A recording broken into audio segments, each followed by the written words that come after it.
Story of Spotify. As they say, there is a song for every mood, but in reality, it is not practical to store so many songs on any one device. This issue is fully resolved by Spotify. With its headquarters in Stockholm, Sweden, Spotify is a global provider of media services, including online and offline music streaming.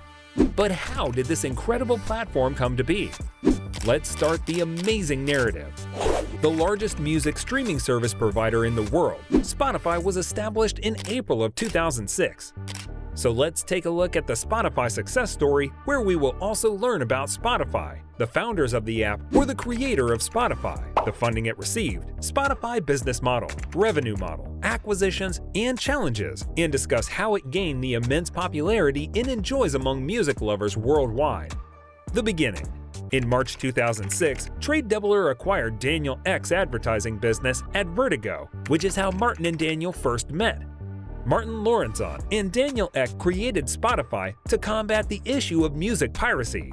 Before the rise of music streaming services, many people downloaded music that was illegally obtained. This was a developing issue for the whole music business and is where Spotify's history began. Daniel and Martin founded the Spotify company in 2006 after realizing the enormous potential of music streaming. On October 7, 2008, Spotify's services were initially made after the general public, by invitation only, in Scandinavia, the UK, France, and Spain. In the UK, Spotify began providing free but constrained access to its services in 2009.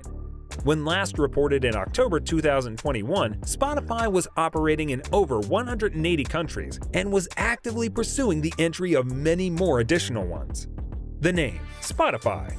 Spotify's name has a rather intriguing origin backstory. The name of Spotify was decided when Daniel and Martin slept at an apartment in the Stockholm suburbs, according to Daniel Ek, one of Spotify's creators and the company's CEO. One day, the Spotify founders were seated in various rooms and yelling various brand moniker concepts back and forth. Martin then shouted a brand name at Daniel, which the latter misheard as Spotify. Daniel instantly registered the name for their firm after hearing it, or rather, mishearing it, and searching for Spotify turned up no matches or hits. The founders of the well-known music streaming service, however, are frequently ashamed to reveal the real reason for the name of the product. Therefore, they usually imply that the name Spotify is a combination of the word spot and identify. As mentioned before, the year 2006 marked the beginning of Spotify, and ever since then, it has been providing its users with a buffet of podcasts, videos, and music. Spotify is a Swedish online music and audio streaming service that was established by Daniel Ek and Martin Lorentzon. Spotify, which has its headquarters in Stockholm, Sweden, offers a huge selection of more than 70 million songs from a variety of different record labels and media organizations. The company helps its users access the basic features and enjoy the limited content while providing them with digital, copyright-protected podcasts and musical content. These limited contents are distinguished as freemium because they contain advertisements. However, Spotify also offers user-friendly subscription plans that enable people to access its vast libraries of material without being interrupted by advertisements. Music or audio streaming is the company's main line of business. Despite being formed in 2006, Spotify didn't go live until 2008, 2 years after its founding. One of the key factors contributing to Spotify's commercial success is the fact that it offers a good selection of search criteria, allowing users to simply enter a song, artist, album, or genre in the search bar and push go. The company has 3 lead investors. So how much money can one make with Spotify? According to a recent rate comparison, 229 streams are required to earn $1 on Spotify. This is 136 streams for Apple Music, with the titles paying the most at just 80 streams.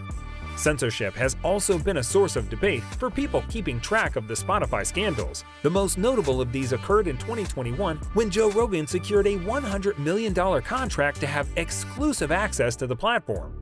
Following certain contentious COVID episodes, Spotify removed a significant number of Joe Rogan's programs and added disclaimers to many more. To increase podcasts on its platform, Spotify has been on a buying binge. They have purchased businesses in both content and technology. The Ringer AnchorPod and Gimlet Media are recent purchases. In essence, they are playing both the supply and demand sides. They supply the technology to enable podcasters, podcast networks, and their acquisition. The aim is to significantly increase its market share. According to Spotify, their goal is to unleash the creative potential of people by enabling millions of artists to make a living from their work and billions of fans to enjoy and be inspired by it. Spotify's mission revolves upon extending a cultural platform where professional producers can break free from their medium limits and can consequently enjoy an immersive artistic experience. What are your thoughts on this incredible story? Let me know in the comments section below. That was all for today. Do not forget to subscribe to our channel and press the bell icon for keeping up with us for more amazing videos like this one.